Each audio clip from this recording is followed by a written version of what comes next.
Hello and welcome to The Loop. I'm Matt Bruning. And I'm Erin McBride.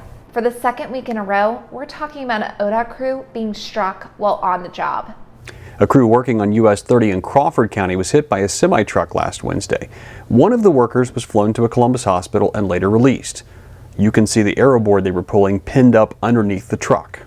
Monday, an ODOT crew worker was struck while blocking an off-ramp in downtown Cleveland.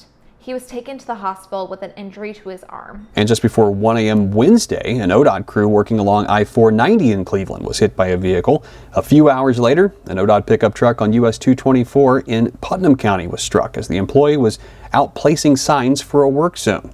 No one was injured in either crash. The latest incident occurred on Thursday morning when a semi clipped the front bumper of an ODOT dump truck on I-77 in downtown Cleveland. The crew was working to open a ramp after an overnight closure. There were no injuries. We continue to urge drivers to pay attention, slow down, and move over for all roadside workers. COVID-19 has meant a fairly steep decline in traffic on Ohio roads, and while there have been benefits like less congestion and fewer traffic crashes, it also means an impact to ODOT's budget. I sat down with ODOT Director Jack Marchbanks to talk about it. He tells me preparations began after a chance meeting with U.S. Secretary of Transportation Elaine Chao. Just a few days after I returned from Washington, I had our finance team start working on different scenarios. How would it impact ODOT and the transportation system if our revenue stream went down 20%, 25%, 30%, 35%? And as it turned out, when we compared our numbers to national numbers as this COVID-19 triggered recession unfolded, it ended up being about 30%. So we were ahead of the curve in terms of already moving out projects that would allow us to finish this state fiscal year balanced and in fact a little bit in the black. Back when you were talking with lawmakers at the State House about the need for Ohio's motor fuel tax, or again as you like to call it, the user fee, yes. You had also pledged to find an additional $100 million in savings here at ODOT. So that was supposed to happen over the next 4 years from that pledge. What's the update? Any update at all on that effort? Well, the great news is that we resorted to crowdsourcing.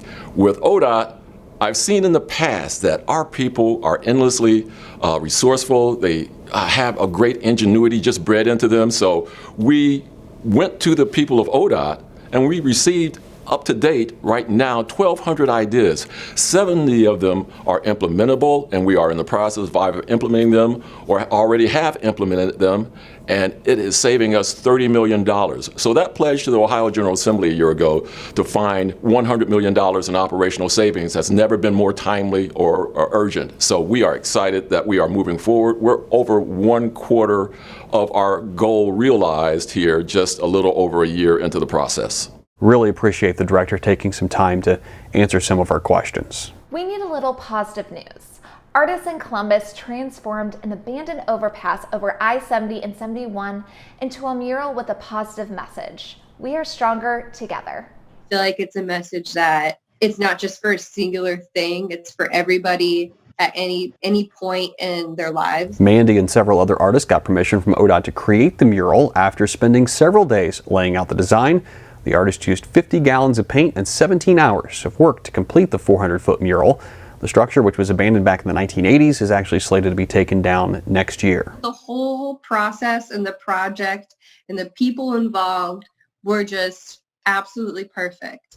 Get more ODOT news online at transportation.ohio.gov. Follow us on social media, and we're always looking for your story ideas and feedback to loop@dot.ohio.gov.